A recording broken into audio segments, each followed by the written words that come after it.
Да се зборува за одредени перспективи, значи да се зборува за одредени приоритети кои треба ние како држава и државни органи, начелу со владата, треба да ги имаме во предвид во наредната година и после тоа. Овие приоритети и да се зборува за овие приоритети, мораме да се осврнеме на оно што е сегашната состојба во нашата држава. Познато е дека последните 2-3 години нашата држава се соочува со една сериозна политичка криза. Таа политичка криза е резултанта, да се послужам со Питагорината теорема, на повеќе други кризи. Имавме правна криза, морална криза, економска криза. Кога сите овие кризи се анализираат секоја за себе и сите во една целина, тогаш доаѓаме до заклучок дека и политичката криза во која се наоѓа нашата држава е фактички резултат на овие кризи. При една ваква состојба на работите, не случајно имавме и предвремени парламентарни избори, избор на нова влада која е реформска влада, и поаѓајќи од овие избори и после овие избори и реформската влада фактички изготви еден програм, една, да кажем, платформа на приоритети кои треба да ги реализира во овај мандат.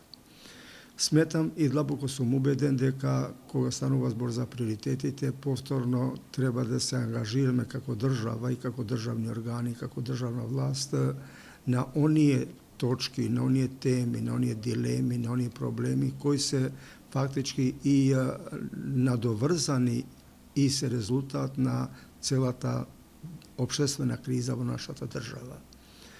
Нагласувам, кога станува збор за тие приоритети, мора да се продолжи со реформите. Реформите во правосудството упатуваат на заклучок и на една задача на државата, да државата треба да ја совлада правната криза. Правната криза е поврзана, вемолам, со правните проблеми, а правните проблеми се однесуваат на кривично-правните предмети за тешки кривични дела, за организиран криминал и за корупција во нашата држава. Мора да се признава една околност дека во нашата држава царува корупцијата и корупцијата представува најтешка канцерогена болест на нашата држава во овај век, во 21. век. Тука треба да се совлада, значи, правната криза на тој начин што, повторувам, државата, за да излезе од оваа криза, прво мора да има сериозни реформи, и то радикални реформи во правосудството. Затоа што овие проблеми во главном се резултат на неажурното судство, судството кое е независно, политизирано судство и навистина имаме ние случај да судовите одлучуваат досега по диктат на некоја, да кажем, политика, дневна политика, на некоја политичка партија или на некој функционер. Тоа мора да се ослободи, за да имаме навистина оно што и се бара од граѓаните, да имаме квалитетно судство, независно судство, компетентно судство, за да може благовремено да одговара на правата и обврските на граѓаните. Да не заборавиме дека судската власт во секоја држава, во секој општество, неовисно внатрешното државно и општествено уредување, представува важна и најважна инстанца пред која граѓаните ги остваруваат своите права. Со овај состав на судството кај нас тешко, значи, се остваруваат правата на граѓаните, а тешко и се совладуваат оние, да кажем, проблеми пред кои се наоѓа и самата судска власт. Тоа е ова што се нарекува правна криза, односно приоритетот во решавањето на сите овие правни проблеми и правни кризи. Втората задача како приоритет мора нашата држава, молам, да посвети посебно внимание и на економските проблеми. Ние имаме во нашата држава економска криза, нашата држава е сиромашна држава, и влегува во земјите помеѓу најсиромашните држави во Европа, ако не и последна и најпоследна. Во таа смисла треба државата да се ангажира за отварање на нови капацитети, нови работни места, да се зголеми, молам, вработеноста во нашата држава. Со едно економско домаќинско работење, нашата држава може да биде и да стане една балканска Швајцарија, но треба одговорност, треба работа. За да се подобри економската состојба, треба да се обезбеди, се разбира, повторно е поврзано со кризата, да се елиминира, значи, и правната криза, тоа значи да се совладат економските кривични дела, тоа значи кривични дела кои се однесуваат на организираниот криминал и корупцијата, затоа што со овие кривични дела една реалност произлегува на површина, дека со кривичните дела се подкопуваат економските темели на земјата. И тоа е евидентно. Ово треба да се совлада, за да можеме да очекуваме дека ќе имаме една здрава економија, да се подобри статусот на вработените лица во работниот однос. Ние имаме работници, ве молам, кои во еден добар процент, кои остваруваат минимална плата, имаме преку 76% од вкупниот број на вработените кои остваруваат плата под просекот на платата на ниво на државата. Тоа е сериозна појава. Во таа смисла, нашиот устав има една определба кога станува збор за економските права, економските, да кажем, благодети што треба да ги уживаат граѓаните, се определува и за една друга значајна институција, социјална правда. Нашата држава е социјална држава и социјалната правда, ве молам, кај нас прераснува во една значајна компонента и оно што се нарекува и темелна вредност на уставниот поредок на земјата. Нашата држава во наредниот период мора во тие приоритети да води посебна сметка и за социјалните категории, за социјалните структури на населението, со посебна нагласка на стечајните работници, на предпријатијата каде што работниците не можат благовремено да ги остваруваат своите, да кажем, и плати, и другите придонеси, и другите права од работниот однос. Со посебна нагласка, државата мора да води сметка и за структурата на населението кое е со хендикеп, значи за тие лица. Ние сме и хумано општество, хуманизмот кај нас е исто така една темелна вредност на уставниот поредок, мора државата да води сметка и како приоритети да ги вгради во своите програми, во своите, да кажем, агенди, во својата динамика на работење и структурата на населението кое се наоѓа во една таква позиција, тешка позиција, станува збор, значи, за една голема структура на луѓе кои се со хендикеп. Тука мора државата да се ангажира. И третата компонента, третиот ниво, нашата држава има сега идеална шанса, идеална прилика да се остваруваат оние цели за кои ние се стремиме, а тие се, значи, европските интеграции, евроатлантските интеграции.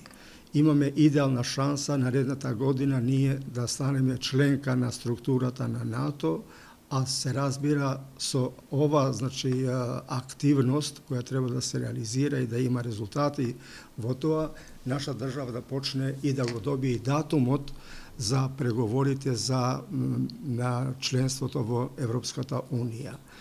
Со членството на нашата држава и во структурите на НАТО и во структурите на Европската Унија се добива, фактички се подобрува, битно се подобрува, квалитетно се подобрува статусот на државата во меѓународната арена. Со подобрувањето на нашиот статусот на нашата држава во структурите на Европската Унија и во структурите на НАТО, се разбира дека се подобрува и статусот на сите граѓани што се жители на нашата држава и со тоа се разбира се добиваат и во нивниот стандард, во нивниот квалитет на живење, затоа што, како што нагласив, нашата држава влегува во групата на сиромашни земји во Европа, па и во светот, и граѓаните имаат можне низок стандард на животот. Тој стандард треба да се подобри, а тој ќе се подобри покрај, да кажа, внатрешните механизми што нашата држава треба да ги превземе за вработување, за подобар стандард, за подобри плати, подобри придонеси и така натаму, ќе се подобри, се разбира, и повторувам, со заченувањето на нашата држава и во структурите на НАТО и во структурите на Европската Унија. Сметам дека нам, како држава, сега се пружа прилика и се пружа и рака од Европската, да кажем, од европските структури, релевантни европски структури, и ова шанса, овие прилики што ни се пружа, треба да ги искористиме. Дали ќе бидеме ние компетентни, способни и паметни да ги оствариме, свето зависи од нас, нашата работа, наша одговорност. Мораме да бидеме, значи, на висина на доверените задачи од страна на граѓаните, а тука, значи, лежи на прво место одговорноста и на парламентот, и на владата, и на другите институции. И оно што посебно сакам да го нагласам кога се зборува за нашата држава и приоритетите што треба да ги има. Во нашата држава сериозно е доведено во прашање правото. Ние зборуваме, ве молам, за една квалификација која се дава од надвор, од Европската Унија, посебно од комисијата со која преседава господинот Прибе, а именно последните 2 години, поточно од 2015 година, за нашата држава се зборува дека е заробена држава. Што значи заробена држава? Ние немаме заробена држава, во права смисла на зборот, него имаме заробено право. Правото е заробено, а тоа значи дека кај нас правото е во криза, правото не се применува, правото не се почитува и правото, за жал, не се применува од оние органи и институции кои правото го применуваат во решавањето на конкретните прашања, конкретните теми, конкретните проблеми со кои се соочуваат граѓаните. Во таа смисла и во таа насока, приоритет број 1 на нашата држава и нејзините органи на прво место е ние треба да воспоставиме еден правен поредок во кој ќе владее правото, да обезбедиме една правна сигурност на граѓаните, да обезбедиме безбедност на граѓаните, а тоа може да се обезбеди единствено со почитување на правото. И кога станува збор за правото и правниот поредок, во научната мисла, посебно во уставно-правната мисла, постои размислување и постои мисла, постои теза која е, да кажем, и неспорна, дека во државата уставноста и законитоста представуваат орган за дишење на државата. Тоа треба да се обезбеди за нашата држава.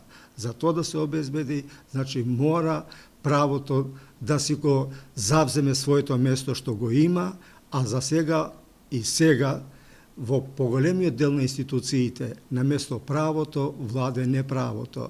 Местото на правото го има завземено, значи неправото. Ово треба да се совлада. Ако ние обезбедиме, а мораме да обезбедиме, тоа е нужна предпоставка, тоа е нужен услов за да имаме една демократска држава, да имаме правна држава и да имаме владење на правото, треба на институциите да им се овозможи фактички тие правно да действуваат. Морат да се обезбеди владењето на правото и правната држава во сите институции на државата. Ако тоа се обезбеди, сметам дека ќе можеме да сметаме дека и проблемите што ги имаме ние во нашата држава, проблемите кои се поврзани и со политичката криза, и моралната криза, и правната криза, па и економската криза, дека тие ќе се совладат. Со нивното совладување ние ќе можеме да чекориме по еден пат за кој сме се определиле, а тој пат е демократски пат значи на владењето на правото, пат на правната држава.